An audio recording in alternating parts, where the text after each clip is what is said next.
Siamo qui a fare il giro del porto di Savona e di Vado Ligure, è una bellissima iniziativa, nonostante sia qui da qualche anno ormai, è la prima volta appunto che faccio questo giro qui. È un'esperienza molto interessante e molto utile perché vedere il porto dal mare veramente rende l'idea di quello che è la complessità del mix delle attività produttive, quindi del lavoro, con quello che è il paesaggio poi dentro al quale si inseriscono. Ed è molto entusiasmante vedere il prodotto di quello che facciamo tutti i giorni concretamente davanti ai nostri occhi.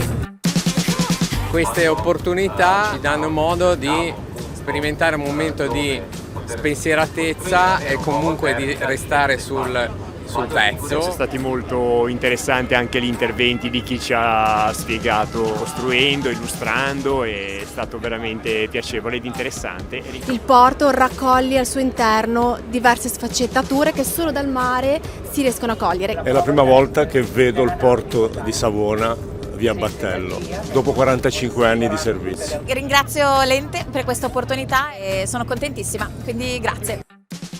È l'occasione per vedere da vicino quello che quotidianamente magari ci sfugge chiusi nei nostri uffici, non ci rendiamo conto di partecipare a qualcosa che è importante non solo per la nostra città ma anche per l'Italia intera.